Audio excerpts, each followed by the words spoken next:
The desert wind carried screams across Memphis that night in 2200 BC, but no one dared to find out where they came from. Behind the palace walls, glowing under the light of 1,000 oil lamps, a young soldier named Ammon Hotep stood frozen in horror at a sight that will haunt him until the end of his days. Before him, a man writhed in agony. His body, stripped bare and glistening with honey, had become a living feast for swarms of insects. Scarab beetles clawed and tore his skin. Fire ants crawled in burning rivers across him, and wasps stung again and again, fighting for the sweet substance smeared over his flesh. His screams had long since broken into mere whimpers, his voice shredded by hours of torment. And there, seated upon a throne of ebony and gold, watching it all with the innocent fascination of a child staring at ants under a magnifying glass, sat Pharaoh Pepe II, Nephare, the god-king of Egypt, who had already ruled nearly a century. This was not just some random act of cruelty. It was a carefully arranged ritual, perfected over decades, tested on thousands, and elevated into an art of suffering that marked the darkest age of Egypt. Pepe's reign, an unprecedented 94 years, had started with the promise of a golden era, but transformed into a nightmare that devoured nearly 50,000 souls. The honey torture was whispered of in hushed tones, not as a punishment, but as a crown jewel and collection of horrors that would ultimately tear the old kingdom apart. The story of Pepe Sekun is one of absolute power that corrupted absolutely. But it's more than that. It's a tale of how a civilization's greatest strength, its faith in the divine nature of its ruler, became its most fatal weakness. When people believe their king is a god, who dares tell them his pleasures are abominations. When every act is cloaked in divine mandate, where does devotion end, and where does madness begin? Those questions haunted Egypt as it collapsed into chaos, powerless as their eternal pharaoh turned their kingdom into his personal theater of horrors. What makes Pepe II's legacy so chilling is not just the brutality of his atrocities, but how methodical, how bureaucratically efficient they were. This was not the wild rage of a mad tyrant. It was systematic, organized, institutionalized. Torture turned into routine. Cruelty turned into protocol. Suffering turned into state policy. The mighty machinery of Egypt, one of the greatest civilizations the world had ever known, was transformed into an engine of torment. The evidence we have is fragmented, but when pieced together it paints a grim picture. Papyrus scrolls speak of a land drowning and suffering under the burning sun. Mass graves show bones marked with deliberate mutilation. Entire villages vanished overnight. Their people seized to supply what court scribes delicately called divine entertainments. Even more damning are the silences, the sudden gaps in official histories, the destroyed monuments, the suspicious lack of honest chroniclers. All of it points to something so monstrous that later generations try to erase it. To understand how Egypt reached this nadir, we must go back to the beginning, to the world Pepe II was born into, and the extraordinary circumstances that placed a child on the throne at just 6 years old. The year was 2278 BC. Egypt stood at its height. The great pyramids had already watched over the desert for 3 centuries, eternal testaments to the devotion and power of its people. The Nile's floods were steady, feeding the land with abundance. Trade reached as far as Nubia and the Levant. Egyptian art, culture, and society had reached heights that would not be equal for millennia. Into this age of prosperity, a boy named Pepe II was born, son of Pharaoh Merenra and Queen Ankhesepipi. His birth name, Nephare, meant beautiful is the soul of Re. In time, that name would become one of history's bitterest ironies. When Merenra died suddenly, whispers spread of poison, though nothing was ever proven. In his place, the 6-year-old boy was lifted on the throne of the world's most powerful empire. For years, his mother and Uncle Jao ruled as regents, managing Egypt while the boy god learned the sacred rituals of kingship. But Pepe was no ordinary child. Absolute power, poured into hands so young, proved to be a poison deadlier than any assassin's cup. Early records describe him as sharp, precocious, unnervingly focused. While other boys played games, Pepe studied power. He watched executions with rapt attention, questioned torturers about their methods, and displayed a disturbing interest in how much pain a body could endure. His tutors, bound by duty to worship him as divine, praised what should have alarmed them. They saw cruelty not as a warning sign, but as wisdom from the gods. The descent was gradual. At 10, Pepe ordered a servant who spilled wine to stand under the noon sun until collapse, a punishment that lasted 3 days and ended in death. At 12, he commanded that Nubian prisoners be dismembered slowly, all to test medical theories he himself had devised. By 15, he had established what he called the Divine Laboratory, a secret wing of the palace dedicated solely to experiments in human suffering, organized with the same meticulous care priests use when embalming the dead. The honey torture itself, court historians would later claim, began by accident. In the 20th year of his reign, a thief condemned to die was accidentally covered in honey when a jar spilled over him during transport. Insects swarmed, and Pepe, watching, was transfixed. He ordered the execution delayed and commanded his guards to measure how long the man could endure. The prisoner lasted 6 hours before dying of shock and blood loss. For Pepe, those 6 hours opened a new frontier, pain as a science, torment as an art. From there, he refined it obsessively. He tested different honeys. Acacia honey drew certain insects quickly, while date honey clung thicker, prolonging the attack. He cataloged which insects caused agony and which caused destruction. Fire ants were perfect for long, burning pain. Scarab beetles, symbols of rebirth in Egyptian faith, were prized for burrowing into flesh while victims remained conscious. The scale of it soon consumed Egypt. Farms were diverted to produce honey. Soldiers trained not for war, but to capture and breed insects. Administrators emerged whose entire careers revolved around organizing supplies, scheduling tortures, and recording their results. The economic drain was staggering. Historians estimate the honey torture cost as much as funding an army of 10,000. At first, condemned criminals filled the chambers. Their quick deaths commuted into slow torment. But soon, criminal became a flexible word. Small crimes earned death. When even that wasn't enough, governors were given quotas. Families woke to find sons and fathers stolen, condemned for nothing, taken to Memphis to become food for insects. Over time, the torture became ritual. Victims were starved and bathed as it prepared for sacrifice. The honey was applied with care, painted into patterns designed to attract insects in waves. Frames were built to suspend bodies fully exposed or bury them partially so insects consumed them piece by piece. It was horror turned into theater, cruelty turned into a sacred performance. Nobles and foreign dignitaries were forced to attend, to watch, to applaud, or risk becoming victims themselves. And those who dared showed disgust. Sympathy risked becoming the next performance. A complex etiquette developed around the tortures, applauding at appropriate moments, maintaining proper posture during the victim's screams, and presenting an expression of religious reverence throughout. Foreign ambassadors reported being physically ill after these displays, with several kingdoms severing diplomatic ties rather than subject their representatives to such horrors. The psychological impact on Egyptian society was devastating. Parents would deliberately disfigure their children, scarring their faces or breaking their limbs to make them undesirable for selection. Entire families would flee to the desert, choosing the uncertainty of nomadic life over the risk of attracting royal attention. Suicide rates skyrocketed, with many choosing death on their own terms rather than risk the honey chambers. The traditional Egyptian belief in the afterlife became a source of comfort for those who reasoned that any torment in this world would be balanced by eternal peace in the next.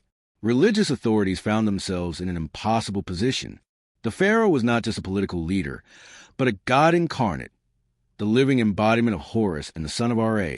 To question his actions was not merely treason, but blasphemy. Yet even the most devoted priests struggled to reconcile the suffering they witnessed with their understanding of divine justice. Some developed elaborate theological justifications, arguing that the victims were being purified for special roles in the afterlife. Others quietly began to question whether the gods had abandoned Egypt, or, more terrifyingly, whether Pepe had somehow transcended even divine law. The economic consequences of Pepe's obsession rippled throughout the empire. Agricultural regions that had fed Egypt for millennia were converted to honey production. The complex irrigation systems that had been the foundation of Egyptian prosperity fell into disrepair as workers were diverted to build new torture facilities. Trade relations crumbled as foreign merchants refused to enter Egyptian territory. The gold mines of Nubia, once the source of Egypt's vast wealth, were abandoned as workers fled rather than risk conscription into the pharaoh's service. Military discipline collapsed as soldiers were reassigned from defending borders to catching insects and procuring victims. The once mighty Egyptian army, which had conquered vast territories and maintained peace throughout the empire, devolved into little more than a procurement force for the pharaoh's entertainments. Border defenses weakened. Trade routes became unsafe, and nomadic tribes began making increasingly bold incursions into Egyptian territory. Yet Pepe seemed oblivious to these threats, concerned only with perfecting his methods of torment. The resistance movements that emerged were quickly and brutally suppressed. In the city of Thebes, a group of priests attempted to declare Pepe spiritually corrupt and install a new pharaoh. Every member of the conspiracy was subjected to the honey torture, but with a special modification. Their families were forced to watch and then undergo the same fate. The message was clear. Opposition to Pepe meant not just death, but the complete annihilation of one's bloodline in the most agonizing way imaginable. One of the most detailed accounts of resistance comes from the autobiography of Weni, a military commander who served under Pepe but grew increasingly disturbed by what he witnessed. His tomb inscriptions, carefully coded to avoid posthumous retribution, speak of the great sickness that consumed the two lands and the divine madness that turned day into night. Weni describes organizing secret networks to help potential victims escape, using his military position to falsify death records and smuggle families out of Egypt. He estimates that his network saved over 3,000 people, though he notes with bitter irony that this was but a drop in an ocean of suffering. The international response to Pepe's reign evolved from incredulity to horror to complete isolation. The kingdom of Kerma in Nubia, long a trading partner and occasional rival of Egypt, sealed its borders completely, executing any Egyptian who attempted to cross. The city-states of the Levant formed defensive alliances specifically aimed at preventing Egyptian expansion. Perhaps most tellingly, diplomatic records from Mesopotamia refer to Egypt not by its traditional names, but as the land of screams and the kingdom where the sun god has turned his face away. Even within the palace, the atmosphere grew increasingly surreal and nightmarish. Servants walked in constant fear, knowing that a misplaced word or gesture could result in their selection for the next spectacle. The royal children, Pepe had numerous sons and daughters through his various wives and concubines, were raised in an environment where witnessing torture was as routine as attending religious ceremonies. Some grew up to become enthusiastic participants in their father's depravities, while others retreated into madness or carefully cultivated obscurity to avoid attention. Queen Ankesen Pepe II, Pepe's mother, provides one of the most tragic figures of this period. Initially serving as regent and protector of her young son, she lived to see him transform into a monster beyond her worst nightmares. Palace records suggest she attempted several times to reason with him, to remind him of the responsibilities of divine kingship. Her later years were spent in self-imposed isolation within the palace, emerging only for mandatory court functions.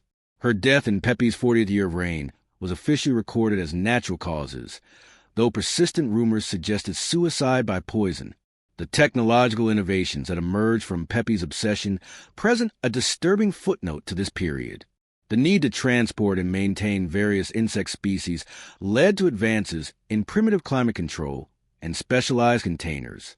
The documentation of torture sessions resulted in detailed anatomical observations that, divorced from their horrific context, advanced Egyptian medical knowledge. The honey preservation techniques developed for torture were later adapted for legitimate food storage. It is a bitter irony that some of humanity's progress came from its darkest impulses. As Pepe aged, entering his 70s and then 80s, his tortures became increasingly elaborate and bizarre. No longer content with simple honey application, he demanded theatrical presentations where victims were dressed as gods and mythological figures, their suffering meant to represent cosmic dramas. One particularly horrific spectacle involved 30 prisoners arranged to recreate the journey of RA through the underworld, with each victim representing a different hour of the night, their torments timed to last exactly that duration. The administrative structure supporting these atrocities had become so entrenched that it developed its own momentum. Even when Pepe was too elderly to attend every torture session, his subordinates continued, and even expanded the program, competing with each other to devise new methods that might earn royal favor. The bureaucracy of suffering had become self-sustaining, a cancer that consumed Egyptian society from within. Officials whose entire careers were built on managing torture systems had no incentive to see them end. The final years of Pepe's reign descended into pure chaos. With the pharaoh approaching his 90s, an almost impossible age for the time, Egypt teetered on the brink of complete collapse. Agricultural production had fallen to critical levels. The military was in shambles, and entire regions had effectively seceded from royal authority. Yet still the tortures continued, now targeting not just individuals but entire communities deemed insufficiently loyal. Villages were surrounded, their population subjected to mass honey tortures that could last for weeks. The succession crisis that loomed as Pepe's death approached added another layer of horror to an already nightmarish situation. Multiple sons and grandsons vied for position, each trying to prove their worthiness by exceeding their father's cruelty. Prince Meronare II, the eventual successor, distinguished himself by proposing that honey torture be incorporated into religious festivals, making it a sacred duty for all Egyptians to witness. The court had become a viper's nest where showing insufficient enthusiasm for torture was as dangerous as opposing it outright. Foreign observers during this period described Egypt as a land gone mad. A Babylonian merchant's account tells of arriving in Memphis to find the streets empty except for soldiers collecting insects, the air filled with a constant buzzing, and the palace walls stained with what looked like dried honey, but was actually far worse. He departed after a single day, writing that the gods themselves have abandoned this place, leaving only demons in the shape of men. The environmental impact of Pepe's reign extended beyond the immediate human suffering. The massive beekeeping operations disrupted local ecosystems, leading to the collapse of natural pollination cycles.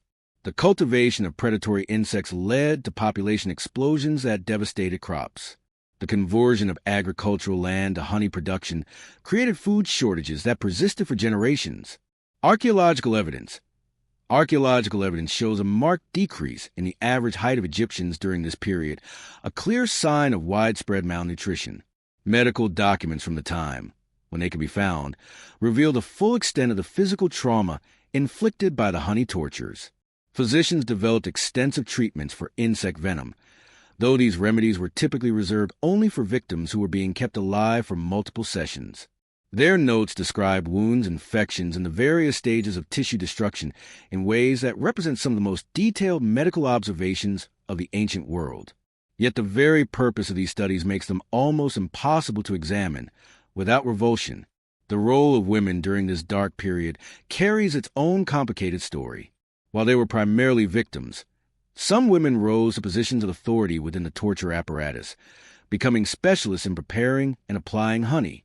The infamous honey priestesses were a group of women who claimed religious authority for the tortures, creating elaborate rituals that merged traditional Egyptian practices with Pepe's sadistic innovations. Their presence shows just how deeply the culture of torment had embedded itself in Egyptian society. Children carried a special burden under Pepe's reign. Those born with beauty or intelligence faced particular danger of being chosen, leading parents to deliberately stunt their children's development to keep them safe. Education collapsed as survival became the only focus. A whole generation grew up knowing nothing but fear. Childhood memories filled with screams from the palace and the constant threat of being selected. The psychological wounds from that era would last long after Pepe's death, leaving behind a society scarred for centuries. The art and culture of the period reflect this suffocating horror. Traditional Egyptian art, one celebrating order, beauty, and divine harmony, gave way to darker imagery. Tomb paintings from the era show scenes so disturbing that scholars originally dismissed them as symbolic, only to later realize they were literal depictions of what people endured. Poetry and songs that survived speak in coded language about the time of sweet death and when the golden tears fell from heaven. Economic records, which Egyptian bureaucrats kept with their usual meticulous care even through catastrophe, reveal the staggering costs of Pepe's obsession. At its peak, The torture system consumed nearly 30% of Egypt's gross domestic product. Resources that could have built several pyramids were instead funneled into constructing torture facilities, breeding insects, producing honey, and maintaining the vast administrative machine that kept the horror running. Combined with the loss of workers and the collapse of trade, this economic drain pulled Egypt into a spiral of decline from which the Old Kingdom would never recover. The so-called medical experiments, conducted under guise of torture, extended well beyond honey applications. Pepe's physicians, granted unlimited human subjects and freed from any ethical constraints, tested the limits of human endurance in ways that would not be seen again until the darkest parts of the 20th century. They measured how long humans could survive various injuries, tested poisons, and carried out surgical procedures that had no medical purpose. Records of these grim studies were sometimes destroyed by later scholars, considered too dangerous for human knowledge to survive. Egypt's growing isolation during the latter part of Pepe's reign reshaped the balance of power in the ancient world. With Egypt effectively removed as a dominant force, other civilizations filled the vacuum. Mesopotamian city-states grew stronger, Nubian kingdoms consolidated their independence, and Mediterranean maritime powers began to rise. Egypt's collapse had repercussions that reshaped the entire Near East. Some priests attempted reforms during Pepe's reign, desperate to find a theological way to stop the tortures. New interpretations of sacred texts warned that cruelty could anger the gods and bring divine punishment. A few even dared to claim Pepe had been possessed by Seth, the god of chaos, and needed exorcism rather than obedience. These movements were brutally crushed. Their leaders faced torture so elaborate that they became spectacles meant to prove the pharaoh's supremacy over the gods themselves. As rational explanations failed, superstition and magic filled the void. People clung to amulets, curses, and spells, hoping to escape selection. A thriving underground market grew around supposed protections. Special oils said to repel insects, magical papyri claiming to make a person invisible to the pharaoh's agents. None worked, but the desperate hope they offered gave many Egyptians the strength to endure another day. Archaeological evidence from mass graves dating to this era tells its own gruesome story. Skeletal remains show insect damage to bone, proof that some victims suffered so long that insects ate through flesh and into skeletons. The positioning of bodies suggests many were buried alive, the honey torture continuing even as earth was piled over them. Dozens of such graves have been uncovered, each containing hundreds of bodies, confirming historical accounts of tens of thousands of victims. The final decade of Pepe's reign, by then he was more than 90 years old, saw central authority collapse everywhere outside Memphis. Regional governors declared independence, priests abandoned temples, and farmers fled their fields rather than contribute to honey production. Yet inside the palace, surrounded by a shrinking circle of fanatics and sycophants, Pepe continued his tortures with undiminished zeal. Too frail to walk, he had himself carried to sessions, still commanding enough terror to ensure obedience. The selection of victims became entirely arbitrary. Where once there had been at least a pretense of trials, now soldiers simply seized whoever they came across. Quotas had to be filled, and with people fleeing or hiding, victims often ended up being the soldiers' own families or fellow soldiers accused of showing too little enthusiasm.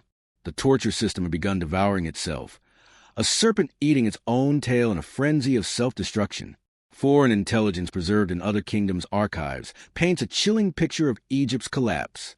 Spies reported whole districts of Memphis lying empty, their populations dead or gone. Egypt's once-admired bureaucracy had been reduced to little more than lists of torture victims and honey production quotas. Great temples were deserted, their priests killed or fled, their treasures stripped to fund the torment. The environmental catastrophe stretched far beyond Egypt. With agriculture neglected, the Nile went unmanaged, disrupting water flow downstream and upsetting ecosystems across northeast Africa. The mass breeding of insects caused species to migrate, throwing neighboring regions into ecological chaos. Disrupted trade routes damaged economies from Nubia to the Levant. Pepe's madness had become a regional disaster, its shock waves spreading outward like ripples on water. Personal accounts from survivors, rare but invaluable, offer glimpses of daily life in this nightmare. A papyrus fragment, apparently from a diary, tells of a mother poisoning her children rather than let them be taken. A soldier's memoir describes being ordered to torture his own brother and his descent into madness afterward. A pre-secret journal records his faith collapsing as he struggled to reconcile such suffering with divine justice. Ironically, the torture system required extraordinary technological and organizational sophistication, proof of how advanced Egyptian civilization was even in its darkest hour. The logistics of breeding millions of insects, producing vast quantities of honey, constructing specialized facilities, and coordinating thousands of workers demanded administrative skill that few ancient societies could match. That this machinery was used for cruelty makes its efficiency all the more chilling. Medical texts from the time revealed just how far Egyptian physicians had gone in studying insect venom, allergic reactions, and septic shock. They could predict with striking accuracy how long a victim would survive, and had even devised ways to prolong consciousness and delay death. This grotesque medical knowledge, born in horror, would later feed into legitimate medical advances once stripped of its origins. The psychological portraits we can build of Pepe's inner circle show the kinds of people who thrive in systems of totalitarian terror. There were true believers convinced the tortures were divine will, opportunists exploiting the chaos for personal gain, sadists indulging their darkest urges, and frightened conformists participating out of fear.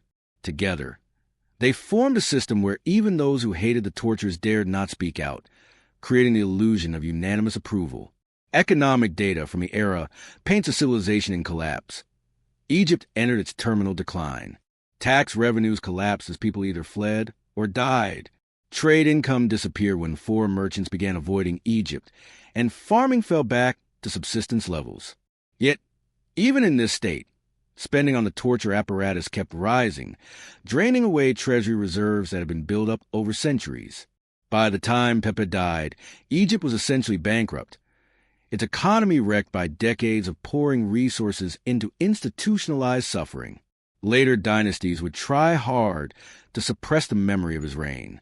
They knew that the truth would permanently damage the legitimacy of pharaonic rule. Official histories were rewritten, monuments defaced, and records destroyed in a systematic attempt to erase or at least minimize the horrors. But the trauma ran too deep, the memories too vivid, and the evidence too widespread for complete suppression. The stories endured, in whispered tales, in coded religious texts, and in the nightmares of generations of Egyptians. International diplomatic correspondence from the period shows just how far Egypt had fallen into isolation. Letters between foreign rulers describe Egypt as a cautionary tale, a warning of what happens when absolute power is left to fester into unchecked depravity. Trade agreements specifically excluded Egyptian goods. Military alliances were formed to guard against possible Egyptian aggression. Diplomatic protocols were even revised so that Pepe's legitimacy would not be recognized. Egypt had become the ancient world's first true rogue state. The final months of Pepe's life only deepened the horror. It was as if he sensed death approaching and was determined to wring every last drop of suffering from his remaining time. Multiple torture sessions were scheduled daily. Victims processed with assembly line efficiency. The palace grounds, witnesses said, were carpeted with insects, the walls sticky with honey residue, and the air heavy with the stench of death. Even hardened soldiers are reported to have fled rather than remain in such service. When death finally came for Pepe II in 2184 BC, after 94 years of rule, it found a kingdom already dead in all but name. The succession struggle that followed was short and brutal, with rival claimants fighting over the ruins of a once great civilization. Merenre Siku briefly took the throne, but lasted barely a year before being overthrown. The old kingdom, which had stood nearly 1,000 years, collapsed entirely within a decade of Pepe's death, fragmenting into rival territories that would take centuries to reunify. The immediate aftermath brought an explosion of revenge violence against anyone tied to the torture system. Former administrators were hunted down and killed, often by the very tortures they had once overseen. Specialized facilities were burned, insect colonies destroyed, and anything connected to the honey tortures wiped out. This purge, while understandable, destroyed much evidence that might have given us a clearer picture of the horrors of the period. Still, archaeology has continued to reveal chilling details. Excavations at sites linked to Pepe's reign keep turning up disturbing finds. Near Memphis, a recently discovered complex appears to have been a training facility for torture administrators, complete with detailed instructional hieroglyphs and practice chambers. At another site, thousands of ceramic vessels designed for insect storage were unearthed, their vast quantity suggesting an industrial scale of operations previously unimaginable. Each discovery adds another layer to our understanding of just how systematized the horror had become. The religious consequences of Pepe's rule left Egypt in crisis for generations. If the pharaoh was truly divine, how could a god commit such atrocities? And if he wasn't divine, what did that mean for the very foundation of Egyptian religion and society? Some priests propose that Pepe had been a trial sent by the gods to test the people's faith. Others argued that his extreme longevity itself was a curse, a punishment the gods had forced Egypt to endure for reasons no one could explain. The demographic toll is written into population statistics that show a dramatic decline during his reign. Surviving census records suggest Egypt's population dropped by as much as 20% in the latter half of his rule. That figure included not only the direct victims of torture, but also those who fled, those who starved in famines brought on by agricultural collapse, and the children never born because of society too shattered to sustain family life. Egypt would not recover its pre-Pepe population for centuries. Modern forensic science has confirmed many details once dismissed as exaggeration. Advanced imaging has revealed insect damage on human remains, patterns that match historical accounts of honey torture. Chemical testing has detected honey residues in burial sites. Entomological evidence even shows the presence of non-native insect species that must have been deliberately cultivated. Science has vindicated the ancient historians once thought to be sensationalists. Pepe's torture state also provides a model for how atrocity can be institutionalized. The system built economic incentives for participation, developed specialized roles and career paths, and gradually normalized horror through the dull routines of bureaucracy. Entire careers could be made in torture logistics without ever directly confronting the moral implications of the work. Comparative history shows both unique and universal elements in Pepe's reign. The use of insects as instruments of torment was unusual, as was the sheer length of the program. But the patterns, escalation, normalization, and bureaucratic entrenchment are grimly familiar in other cases of state-sponsored terror. Egypt under Pepe stands as one of the earliest examples of a civilized society maintaining outward order while sinking into organized barbarism. The gender dynamics of the system reveal another dimension of suffering and complicity. Men made up most of the direct torture victims, but women carried the weight of loss, husbands and sons taken, sexual violence at the hands of soldiers, economic ruin that struck especially hard at those without independent means. Some women, however, secured survival by joining the apparatus, gaining protection and even power, but at the cost of participating in atrocity. Perhaps most disturbing was the role of children. Some as young as 8 or 9 were recruited to help collect insects and prepare victims. Their youth made them easy to indoctrinate, and many grew up knowing no life outside the torture system. These child soldiers, scarred in mind and spirit, would prove nearly impossible to reintegrate into normal society after Pepe's fall. Many of the children were particularly susceptible to indoctrination, and most grew up knowing no other life in service to the torture system. These child soldiers, psychologically damaged and socially isolated, later became a deeply problematic population in post-Pepe Egypt, unable to integrate into normal society. The intellectual climate during Pepe's reign shows how tyranny corrupts not just politics but thought itself. Scholars and scribes, once the preservers and advancers of knowledge, were reduced to documenting torture techniques and composing praise poems for the pharaoh's cruelties. Mathematics was twisted into calculating optimal victim-to-honey ratios. Medicine was distorted into ways of prolonging suffering. Literature was reduced to propaganda for atrocity. The life of the mind itself became subordinated to machinery of torment. The collapse of Egypt's military superiority during Pepe's reign had long-lasting geopolitical consequences. The professional army that had once made Egypt the dominant power of the ancient world was reduced to a glorified police force, focused only on internal oppression. Military innovation ceased, training deteriorated, and Egypt's enemies grew bold. The Libyan tribes, who had once feared Egyptian retaliation, began raiding with impunity. The Nubians reclaimed territories they had lost centuries earlier. The balance of power in the ancient world shifted permanently. Environmental archaeology has revealed the ecological disaster that accompanied Pepe's reign. Soil samples show dramatic changes in pollen distribution, evidence of the wholesale conversion of diverse agricultural lands into monoculture honey production. Insect populations were thrown so far out of balance that some species went locally extinct while others exploded uncontrollably. The Nile Delta's delicate ecosystem, shaped by millennia of careful management, began collapsing under the pressure of unsustainable agricultural practices. The psychological concept of learned helplessness helps explain why Egyptian society tolerated Pepe's atrocities for so long. As the tortures became routine and escape seemed impossible, people developed coping mechanisms of acceptance and rationalization rather than resistance. This adaptation, while enabling short-term survival, created a traumatized population incapable of effective opposition. The few resistance movements that did emerge were swiftly crushed, reinforcing the sense of helplessness. The role of propaganda in maintaining Pepe's regime reveals a disturbingly sophisticated understanding of mass psychology. Court poets composed epics portraying the tortures as cosmic battles between order and chaos. Artists produced monumental works showing Pepe as a divine warrior defeating the enemies of Ma'at, the cosmic order. Religious ceremonies even incorporated symbolic references to the honey torture as a form of divine justice. This propaganda campaign created cognitive dissonance that paralyzed potential opposition. After all, how could one resist what was portrayed as divine will? The international refugee crisis caused by Egyptians fleeing Pepe's regime had ripple effects throughout the ancient world.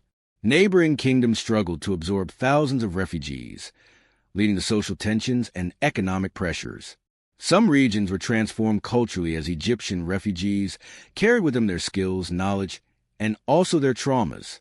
The diaspora of Egyptian talent during this period helped fuel technological and cultural advances in other civilizations, even as Egypt itself declined.